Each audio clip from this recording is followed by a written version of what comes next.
Então, muito boa noite, irmãos. Vamos aproveitar, não é, enquanto podemos nos reunir a esta hora. Para a semana já não vamos poder. E vamos então abrir as nossas Bíblias, como tem sido estudado nos cultos dominicais, as parábolas de Jesus. E hoje vamos então, como já foi aqui visto pela introdução do Vítor, vamos ler a parábola dos talentos.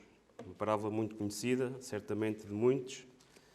Ele fica no capítulo 25 de Mateus e vai do versículo 14 ao versículo 30.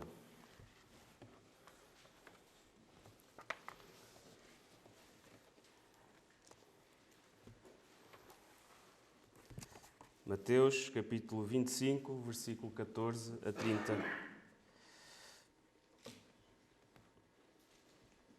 Então esta parábola é mais uma parábola do Senhor Jesus, proferida como a anterior que vimos também o domingo passado, das 10 virgens, e outras que faz parte do sermão chamado o sermão profético, que foi o sermão ou o sermão do monte.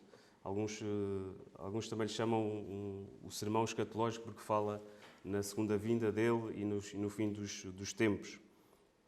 Então esta parábola vem no seguimento de outras parábolas que Jesus proferiu nesse sermão e tem como tema comum às outras parábolas, por exemplo, do pai vigilante, do servo fiel e das 10 virgens, e esta quarta parábola deste mesmo tema, que é sobre a vigilância, não é? Fala-nos sobre a vigilância que devemos ter nesta preparação para, então, a segunda vinda do Senhor Jesus.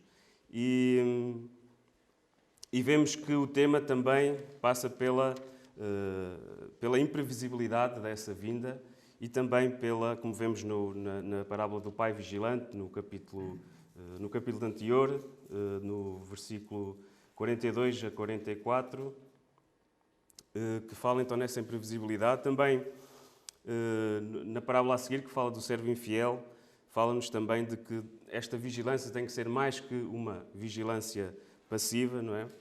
E nas 10 virgens, na parábola das 10 virgens, a necessidade dessa vigilância ser a necessidade da preparação, não só a vigilância, mas também a preparação que se deve ter face à longa espera do Senhor. E esta parábola também fala-nos com esse tema também central de vigilância, mas vai mais profundo no seu ensinamento, falando num serviço ativo que também devemos ter durante a ausência do Senhor. Então vamos ler o nosso texto, que vai então do versículo 14 ao 30, e diz assim a palavra do Senhor. Pois será como um homem que, ausentando-se do país, chamou os seus servos e lhes confiou os seus bens. A um deu 5 talentos, a outro 2 e a outro 1, a cada um a sua própria capacidade. E então partiu. O que recebera 5 talentos saiu imediatamente a negociar com eles e ganhou outros 5. Do mesmo modo, o que recebera 2 ganhou outros 2. Mas o que recebera 1, saindo, abriu uma cova e escondeu o dinheiro do seu senhor. Depois de muito tempo, voltou o senhor daqueles servos e ajustou contas com eles. Então, aproximando-se, o que recebera 5 talentos entregou outros 5, dizendo: Senhor, confiaste-me 5 talentos. Eis aqui outros 5 talentos que ganhei. Disse-lhe o Senhor: Muito bem, servo bom e fiel, foste fiel no pouco, sobre o muito colocarei. Entra no gozo do teu Senhor. E aproximando-se também o que recebera 2 talentos, disse: Senhor, 2 talentos me confiaste, aqui tens outros 2 que ganhei. Disse-lhe o Senhor: Muito bem, servo bom e fiel, foste fiel no pouco, sobre o muito te colocarei. Entra no gozo do teu Senhor. Chegando, por fim, o que recebera 1 talento disse: Senhor, sabendo que és severo, que ceifas onde não semeaste e ajuntas onde não espalhaste, receoso escondi na terra o teu talento. Aqui tens o que é teu. Respondeu-lhe, porém, o Senhor: Servo mau e negligente, sabias que ceifa onde não semeei e ajunto onde não espalhei? Cumpria, portanto, que entregasses o meu dinheiro aos banqueiros, e eu, ao voltar, receberia com juros o que é meu. Tirai-lhe, pois, o talento e dai-o ao que tem 10, porque a todo o que tem se lhe dará e terá em abundância, mas ao que não tem, até o que tem lhe será tirado. E o servo inútil, lançai-o para fora nas trevas. Ali haverá choro e ranger de dentes. Até aqui a palavra do Senhor. Vamos ter uma palavra de oração para que possamos entender então estas palavras do Senhor Jesus e que possam também fazer luz nos nossos corações. Obrigado, Senhor Deus, por esta maravilhosa dádiva que nos deixaste, Senhor, de podermos, Senhor, olhar para a Tua palavra, Senhor, e tirar dela, Senhor, todo o ensinamento que Tu queres para as nossas vidas. Ajuda-nos, Senhor, abre-nos o entendimento, guia-nos com o Teu Santo Espírito para que o possamos fazer, Pai Santo. Tudo pedimos no nome do Senhor Jesus. Amém. Então vemos nesta parábola, podemos fazer aqui uma estrutura, uma divisão muito simples de 3 partes ou 3 episódios. Temos então a introdução da parábola, do versículo 14 e 15, que nos diz que houve um senhor rico que se ausentou e que distribuiu os seus bens pelos seus trabalhadores ou servos. Temos uma segunda parte, um segundo episódio, que é a descrição das atitudes desses trabalhadores que receberam esses talentos, que aqui diz que são os talentos. Já vamos ver o que isso é. E por último, então, a reação, depois na volta do Senhor, a reação do Senhor diante dessas atitudes, do trabalho apresentado e a reação do Senhor diante desse trabalho apresentado, ou seja, o ajuste de contas, como diz aqui a parábola. Então vemos nos 2 primeiros versículos um homem rico, e vamos ver que ele realmente é rico, que confia e distribui os seus bens enquanto se ausenta do país. E fala aqui que estes bens que são os talentos, não é? E a parábola é em volta destes talentos. Nós, no uso atual da palavra do talento, se nós formos ver ao dicionário, atualmente nós usamos esta palavra talento para uma especial habilidade, não é? O João tem talento para tocar, a Susana tem talento para cantar e por aí fora, ou seja, usamos esta palavra talento para definir uma especial habilidade ou uma especial aptidão. Mas neste tempo este talento não queria dizer isso. Este talento era, neste tempo em que Jesus preferiu esta parábola, era uma medida de peso para grandes quantidades de materiais preciosos, de ouro, prata ou cobre. E variava, isto aqui é só uma referência, não é certo que matematicamente que fosse assim, mas variava entre 26 e 36 quilos, ou seja, desse material precioso. Então usavam esse nome talento para essa quantidade enorme desse material precioso, desse metal precioso, aliás. Então podemos fazer aqui umas breves contas de que seria o equivalente, segundo os estudiosos, na altura, esse montante seria o equivalente a 6.000 denários. O denário é a moeda que se usava, e podemos ver que estes 6.000 denários também corresponderia a 20 anos de trabalho. Ou seja, se nós dividíssemos multiplicássemos o dinheiro se víssemos os 6.000 denários, quanto é que correspondia em termos de ordenado, para termos uma referência, dava para 20 anos de ordenado. Ou seja, atualmente podíamos fazer essas contas muito rapidamente, só para termos uma ideia de que valor é que se está aqui a falar, não é? Que um talento correspondia atualmente a aproximadamente 150.000 euros, 156.000 euros, sabendo que este ordenado, não é? Estou a falar do ordenado base, o ordenado mínimo, que são 650 euros, pensou que são 650. Ou seja, 20 anos a receber 650 euros daria 156.000 euros. Ou seja, um talento, se conseguisse fazer essa correspondência, não é esta correspondência certa, mas para termos uma ideia, seria então um talento, essa quantidade de dinheiro, era 156.000 euros. Ou seja, este senhor distribuiu 8 talentos, não é? 5 a um, 2 a outro e 1 a outro. Este montante global seria então 1.250.000 euros, ou seja, era muito dinheiro. Este homem era milionário, não é? Se fosse hoje em dia, era milionário. Por isso é que eu digo que era um homem rico, certamente, e então distribuiu esses talentos dessa forma. Quanto ao significado deste talento, temos várias teólogos que têm que lhe atribuem vários significados, não é? Temos, por exemplo, Orígenes, alguns nomes que estão aqui, alguns conhecem, eu também não conheço todos, mas nesta literatura que fala sobre... Quem faz um estudo mais aprofundado sobre as coisas de Deus vê que estes teólogos aparecem muito nessa literatura. Então, Orígenes diz que o talento era o ministério da palavra. Gregório Grande diz que os 5 talentos, que eram os 5 sentidos, os 2 talentos distribuídos ao outro, era teoria e prática. E que o 1 talento era só teoria sozinha. João Calvino diz que os talentos eram dons de Deus, principalmente os dons espirituais. João Crisóstomo disse que era a capacidade de cada pessoa. E, mais recente, Michael Green disse que os talentos que não são habilidades, mas sim responsabilidades que o Senhor dá ao seu povo, à luz das capacidades e oportunidades de cada um. Então eu penso que a melhor forma de compreendermos o que são realmente os talentos, sem querer atribuir-lhe um significado específico, porque o Senhor Jesus também não o atribuiu, não é? Ele apenas proferiu esta parábola e certamente nós é que vamos atribuir o significado a ela, mas o espírito da parábola é só um. Esse ninguém pode fugir dele. Então penso que a melhor forma de ver realmente o que seria o talento é ver para a sua história no global, a parábola, e dizer que os talentos são riquezas, não é? Os talentos que estão aqui a falar são riquezas, são recursos, são coisas valiosas, não é? Como era este talento, que um talento valia 156 mil euros aproximadamente, não é? Se fosse com as contas atuais. Por isso é um bocado redutor definir que é aquilo, que é uma habilidade, que é um dom espiritual, que é um evangelho, ou pode até ser tudo isso, não é? Então, estes talentos, estas riquezas foram distribuídas, como vemos no versículo 15, consoante a capacidade de cada um.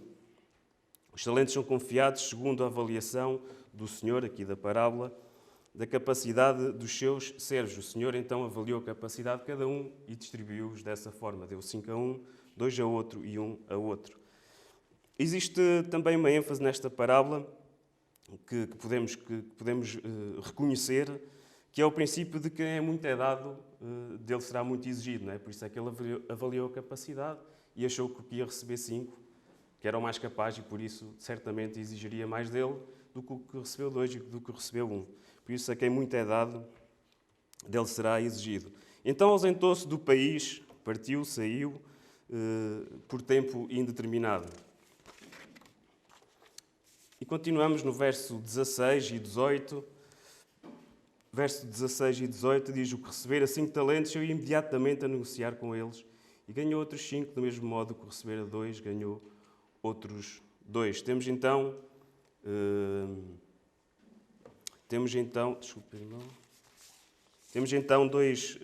os 2 primeiros servos. Aliás, se formos ver a história, temos aqui 3 servos que tiveram 2 atitudes diferentes, não é? Os 2 primeiros tiveram a atitude de sair imediatamente a negociar e o outro de enterrar o seu talento. Mas vamos então ver por partes. Os 2 primeiros então saíram imediatamente, saíram a negociar ou a trabalhar para fazer crescer os bens que receberam do seu Senhor.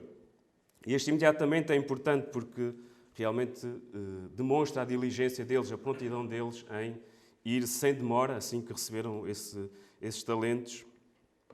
Sentiram então o peso da responsabilidade, da tarefa que lhes foi designada e puseram-se a trabalhar, multiplicando os seus talentos. Neste caso, a multiplicação foi por 2, não é? Eles dobraram os seus talentos, o que tinha 5, 10 e o que tinha 2, 4. Por outro lado, e em contraste com estes 2, o que recebera 1 talento não foi investir nem negociar, mas sim enterrar o dinheiro numa cova, como vemos aqui. Mas o que recebera 1 saindo, abriu uma cova, no versículo 18, abriu uma cova e escondeu o dinheiro do seu senhor. Não sabemos se foi por medo, poderá ter sido por medo, ou por medo de o perder, ou por achar que seria pouco produtivo aquele talento. Não sabemos. Mas o que é certo é que ele não arriscou e jogou pelo seguro e guardou o seu talento, enterrando numa cova. Mas também vimos, e isto também é de ressaltar, que este talento não era menos valioso era menos valioso, mas não era por ser um talento que não tinha valor, não é? Já vimos que o talento era uma grande quantidade de dinheiro, ou seja, era só um, mas era igualmente valioso, era uma riqueza igualmente valiosa que foi conferida a este servo. Versículo, continuando, versículo 19 diz assim: Depois de muito tempo voltou o Senhor daqueles servos e ajustou contas com eles. Então, depois de muito tempo. Existe aqui, este depois de muito tempo, é comum às parábolas anteriores, também das 10 virgens e das outras que eu falei que falam neste tema de vigilância, esta demora. Existe aqui uma ênfase nesta demora e na imprevisibilidade da vinda do Senhor. E podemos ver isso, é só mudar a página para o lado de trás, no capítulo 24, 36, que compara os dias do fim com os dias de Noé, o Senhor Jesus, e diz: Mas a respeito daquele dia e hora, ninguém sabe. Lá está a tal imprevisibilidade. Mais abaixo, no 42, diz: Portanto, vigiai, porque não sabeis em que dia vem o vosso Senhor. Mais uma vez, a dúvida de quando será, não é? E no 48, na parábola do servo fiel, diz: Mas aquele servo, sendo mau, disse consigo mesmo: Meu Senhor demora-se. Ou seja, ele tinha a noção que essa espera estava a ser longa. Então, este servo mau, para quem conhece a parábola, sendo essa demora longa, viveu conforme quis e entregou a sua vida, diz aqui, a espancar os seus companheiros, a comer e a beber como ébrios. Ou seja, tinha uma vida sem regra nenhuma. E por fim, na parábola das 10 virgens, capítulo 25, 5, diz, falando também deste noivo que estas virgens aguardavam, e tardando o noivo, foram tomadas por um sono e adormeceram. Mais uma vez, a demora do noivo. E por fim, no versículo 13, vigiai, pois, porque não sabeis o dia nem a hora. Mais uma vez, a tal imprevisibilidade e a demora do Senhor a chegar. Então existe essa referência que nos aponta também, se virmos nas parábolas, para o julgamento na vinda do Filho do Homem. Ou seja, esta demora nestas parábolas, torna-se um sinal de juízo para os servos infiéis, não é? Os vários que aqui mencionamos. E rapidamente também vemos no mesmo capítulo 24, 36, quando fala, que compara esses últimos dias aos dias de Noé, 24, 39, aliás, desculpem, e não o perceberão senão quando veio o dilúvio e os levou a todos, assim será também a vinda do Filho do Homem. Ou seja, estes que estavam desapercebidos, houve este julgamento sobre eles e o dilúvio os levou, não é?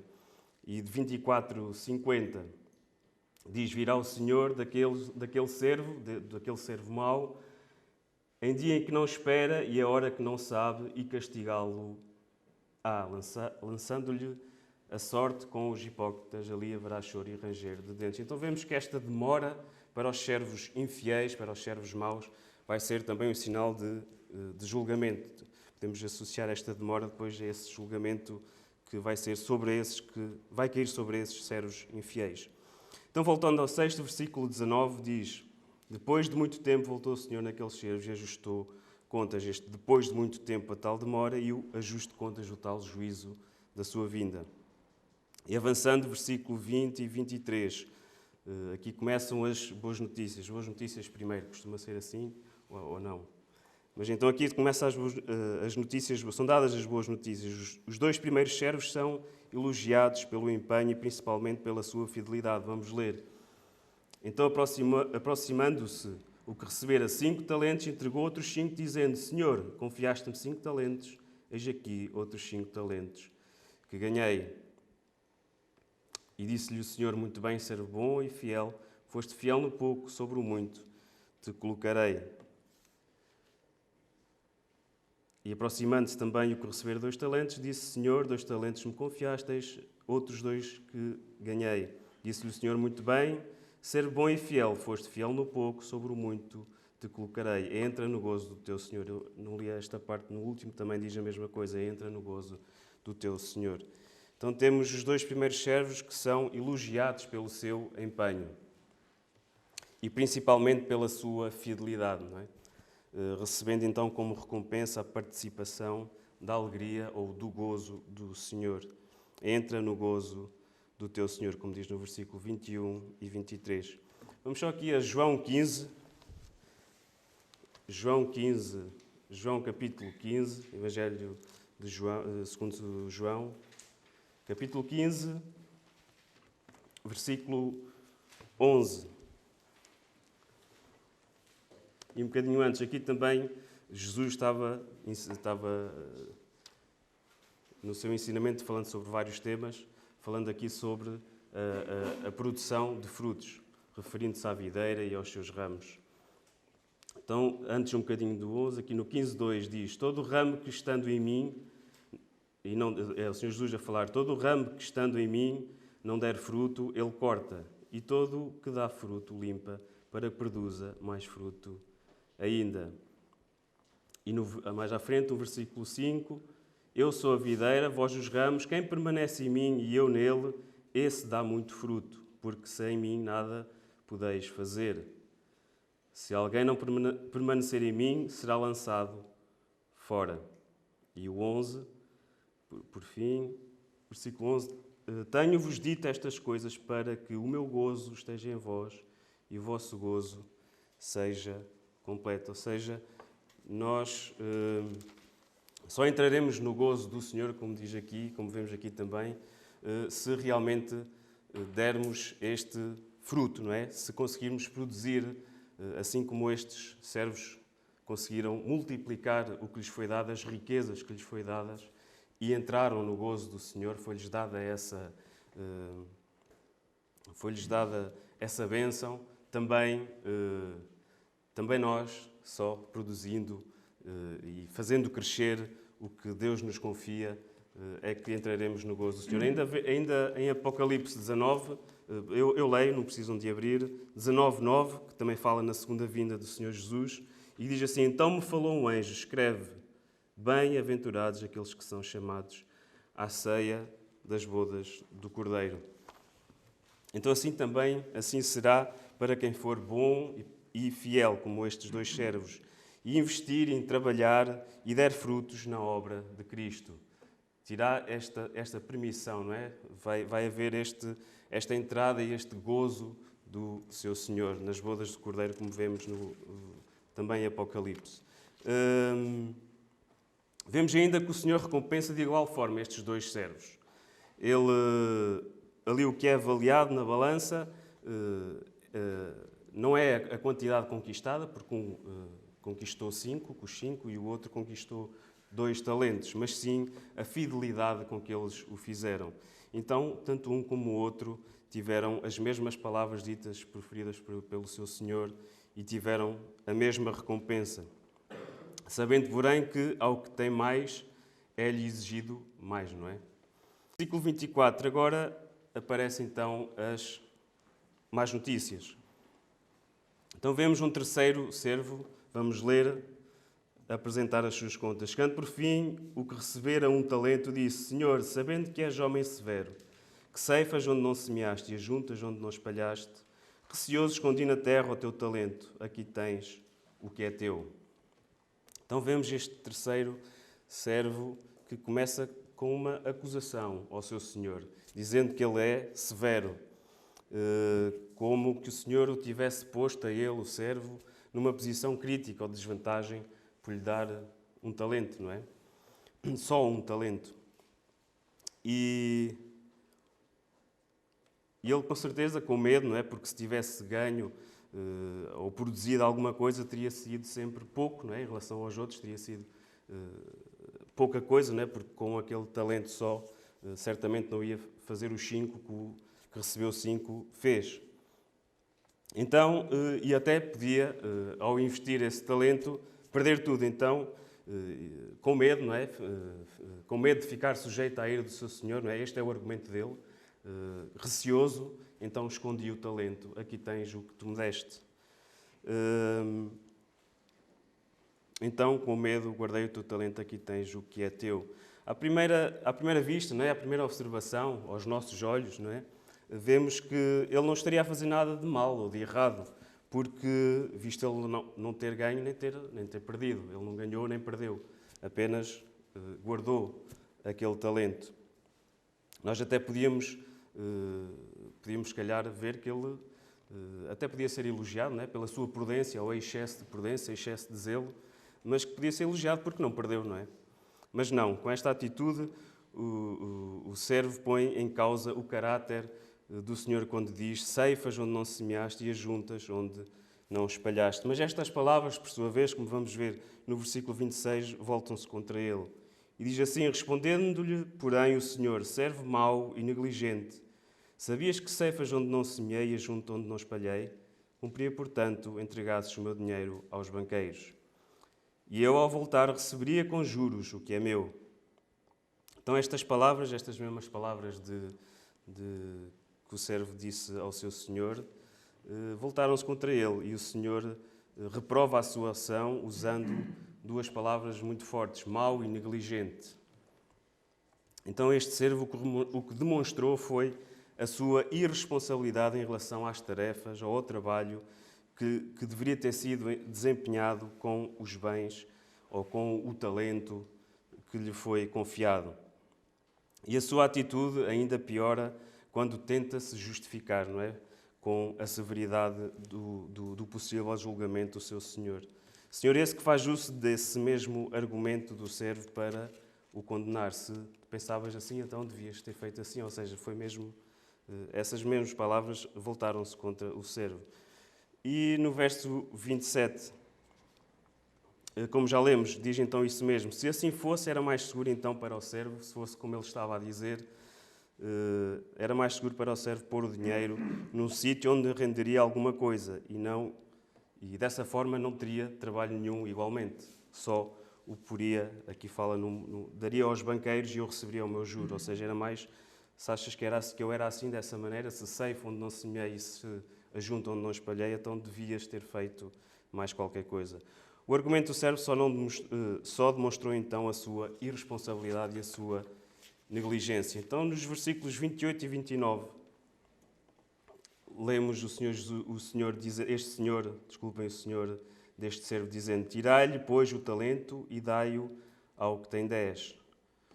Porque a todo o que tem se lhe dará e terá em abundância, mas ao que não tem, até o que tem lhe será tirado. Então vemos aqui o castigo ou o juízo pela sua irresponsabilidade, pela sua infidelidade. Então o talento foi-lhe retirado e entregue ao que tinha 5. Seguindo um ensinamento ou uma regra do reino de Deus, de que Jesus, já anteriormente, noutra parábola, já tinha falado, que a todo o que tem se lhe dará e terá em abundância, mas ao que não tem, até o que tem, lhe será tirado. Este ensinamento já não era novo para os discípulos que o estavam a ouvir. E podemos ver rapidamente em Mateus 13, na parábola do semeador, capítulo 13, versículo 12.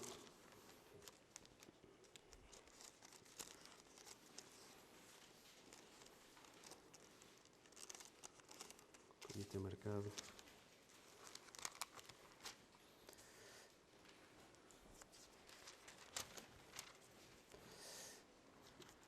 (13, 12) e em resposta à pergunta dos discípulos, vamos ler a partir de 10. Então se aproximaram os discípulos e lhe perguntaram: por que lhes falas por parábolas? Ao que respondeu: porque a vós outros é dado a conhecer os mistérios do reino dos céus, mas àqueles não lhe é isso concedido.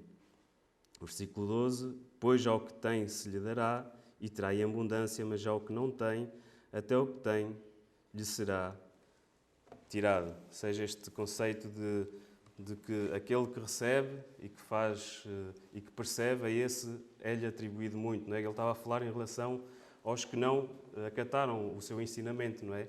E a esses, os que não produzem, os que não recebem esta palavra, a esses lhes será tirado e dado a quem tem mais.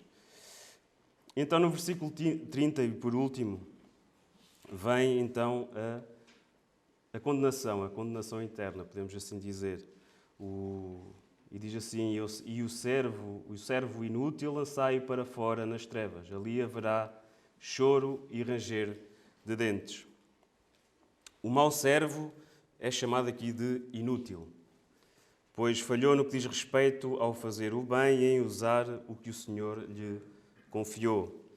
E sendo uma falha grave, para além da perda desse talento, não é, que ele teve como consequência desse talento, não é, dessa riqueza que lhes foi confiada, e negligenciada, e com que ele negligenciou, enterrando-a, não fazendo dela, não produzindo nada com ela, também foi rejeitado e banido da presença do Senhor e condenado às trevas. Como diz o texto, lançai-o para fora nas trevas.